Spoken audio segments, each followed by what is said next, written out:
Sayang sekali Ricky Bobby harus mundur dari Dutch dan Italian Grand Prix karena dia crash di FP2 di Zandvoort yang membuat tangannya itu patah. Karena itulah Scuderia AlphaTauri merekrut Liam Lawson sebagai penggantinya. Pembalap muda yang banyak orang harapkan akan segera naik ke F1 nantinya ya kan. Setelah 2 balapan untuk Kenny Rick dan Liam Lawson di AlphaTauri tersebut, sekarang Red Bull semakin dipenuhi dengan pilihan untuk driver lineup kedua tim mereka musim depan. Sekarang gue akan bahas nih, Liam Lawson atau Daniel Ricciardo, siapa yang akan mengambil seat AlphaTauri di 2024 itu?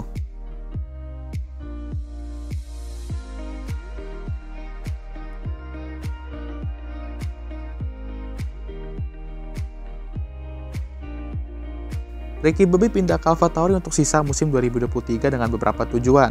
Yang pertama kita bahas dulu dari segi tim ya. Dengan pengalamannya, AlphaTauri berharap Ricky Bobby dapat bantu mereka setidaknya finish di top 10 lebih sering agar mereka juga nggak finish di juru kunci nanti di standings. Tapi dengan mobil yang mereka bangun musim ini, ya gue yakin sih mereka bisa melakukan itu. Kalau ngambil Max tapi. Tapi enggak. Yuki sendiri membuktikan bahwa mobil itu beberapa kali bisa kok diderek ke poin dalam beberapa track ya, walaupun poin-poin kecil aja sih. Tapi poin is poin lah. Tapi sayangnya tidak untuk Nyck de Vries ya. Walaupun sayang juga bahwa dia tuh sebenarnya masih rookie, tapi seperti yang gue udah bilang di video-video sebelumnya, dia adalah rookie yang berpengalaman. Jadi melihat dia underperform tuh sedikit mengecewakan. Dan sayang aja terkick sebelum summer break, yang dimana menurut gue tuh sedikit terlalu awal. Tapi baik lagi, itulah alasan AlphaTauri merekrut Ricky Bobby. Menggunakan pengalaman yang dia punya itu untuk meraih hasil-hasil bagus seperti poin dan input data yang dia berikan ke tim untuk develop mobilnya nanti. Nah ini kan penting nih. Untuk Ricky Bobby sendiri targetnya ya sudah jelas. Menunjukkan ke Red Bull dan semua tim juga bahwa dia tuh masih bisa tampil dalam level tertinggi. Target dia ialah seat Red Bull itu untuk 2024 atau 2025. Dan balapan ke AlphaTauri untuk sisa 2023 ini adalah salah satu caranya untuk menunjukkan itu. Testing Red Bull kemarin dia sudah menunjukkan ke Red Bull kalau dia tuh masih memiliki pace tersebut. Dan itulah alasan dia diletakkan dalam AlphaTauri setelah tes itu. Setelah 2 balapan plus 1 sprint race di Belgian Grand Prix, apakah dia sudah membuktikan bahwa itu benar? Menurut gua ya kalau kita bandingin sama Nyck de Vries ya sudah jelas dia tampil lebih bagus karena dia mampu mengimbangi rekan timnya yaitu Yuki. Sementara Nyck ya cuma sesekali doang ya, sisanya didominasi oleh Yuki kan. Tapi sayang aja kejadian di Dutch Grand Prix kemarin terjadi dan ini dapat menghambat target dia untuk saat ini tentunya. Cedera dia tuh akan memakan waktu 10-12 minggu jika untuk orang normal kayak kita ya. Tapi karena pembalap F1 bisa dibilang normal yang sedikit lebih tinggi, mungkin hanya akan butuh 2 atau 3 minggu aja bagi seorang Ricky Bobby. Dia dan Red Bull telah merekrut dokter yang menangani kasus patah tangan Lancelot saat awal musim kemarin. Dan buktinya, Lancelot pun mampu comeback pas saat musim dimulai di Bahrain Grand Prix dan mampu survive dan bahkan cetak poin. Nah, itulah yang diharapkan akan terjadi juga ke Ricky Bobby. Asalkan habis itu performanya jangan melangselotkan diri, yaitu inkonsisten.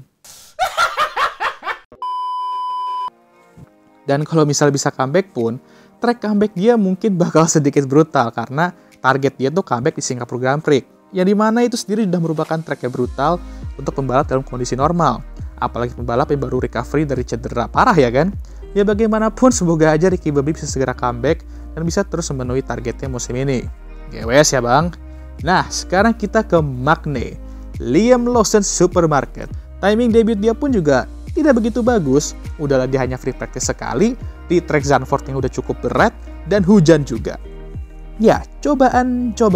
Tapi yang paling penting ialah survive dulu aja. Iya, selamat aja lah targetnya dan menambah jam terbang.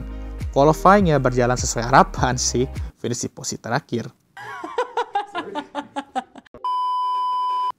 Ya emang itu prediksinya ya kan, dan ya yang paling penting ialah tidak ada crash besar, hanya spin dikit doang gitu. Pas balapan pun dia sebenarnya tampil oke juga sih, meskipun dengan berbagai macam cobaan dari cuaca yang gak menentu, kurangnya pengalaman, dan kekacauan-kekacauan yang terjadi ya kan. Dia mampu selamat dari semua itu dan finish di posisi ke-13 dan mengalahkan rekan timnya. Walaupun harus diakui Yuki dihancurkan lagi balapannya sama timnya sendiri ya, sayang banget. Tapi yang bikin gue impress ialah ketika dia berduel dengan Saipul dan sempat menyalipnya. Ya walaupun dengan mobil yang rusak, tetap aja cuy, itu merupakan sebuah kepuasan lah bisa berduel dengan Ferrari di debut lu dan menyalipnya bahkan. Setelah debut race yang solid, gue nggak mau menaruh harapan besar ke Liam Lawson lah.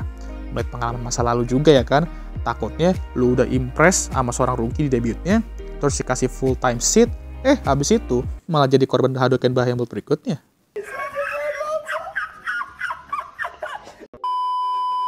Tapi untuk Italian Grand Prix inilah dia bakal dites apakah dengan full weekend dia mampu tampil bagus seperti Dutch Grand Prix kemarin atau malah hanya one race wonder aja kemarin. Nah, di Italian Grand Prix ini AlphaTauri sedikit memiliki pace dibandingkan oleh trek-trek lain, jadi mampu tampil impresif dan tembus ke Q2 dan qualified P12, hanya sedikit di belakang Yuki. Not bad, pas balapan pun mampu tampil cukup oke dan mampu bertahan di area dia start juga, jadi not too shabby lah, dan akhirnya finish di posisi ke-12. Nah, nggak tahu nih ya, Liam bakal lanjut balapan atau enggak seterusnya habis ini.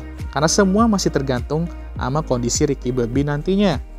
Tapi, kondisi ini tentu merugikan Ricky Bobby. Karena kalau dia nantinya harus duduk manis di beberapa balapan lagi, nggak hanya Liam memiliki kesempatan tambahan untuk membuktikan kelayakannya di F1, kesempatan dia untuk membuktikan targetnya ke semua orang tuh juga akan terus berkurang.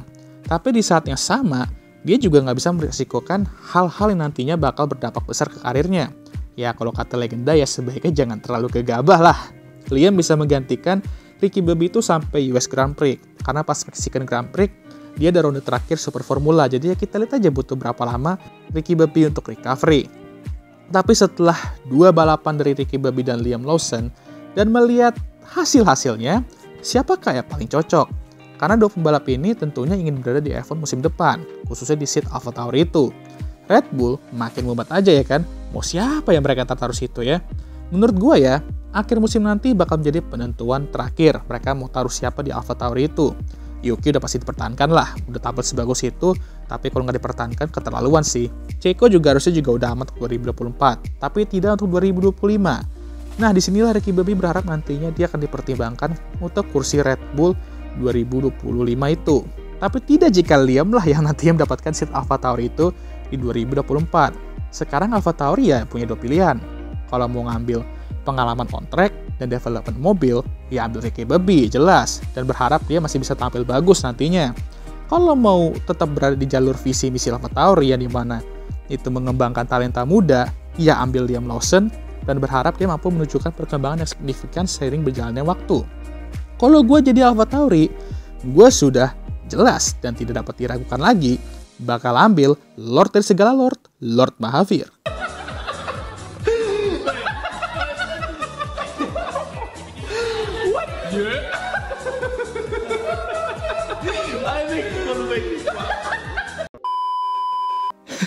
Oke lah, sekian video kali ini. Gimana menurut kalian? Liam Lawson Supermarket atau Ricky Bobby untuk seat AlphaTauri di 2024 itu? Tulis komentar kalian kolom komentar, dan jangan lupa untuk like, subscribe, dan share video ini, dan jangan lupa juga untuk menyalakan lonceng notifikasi agar kalian semua tahu ketika gue ngupload video baru. Dan jangan lupa juga untuk follow Instagram gue, dan seperti biasa video ini akan ditutup oleh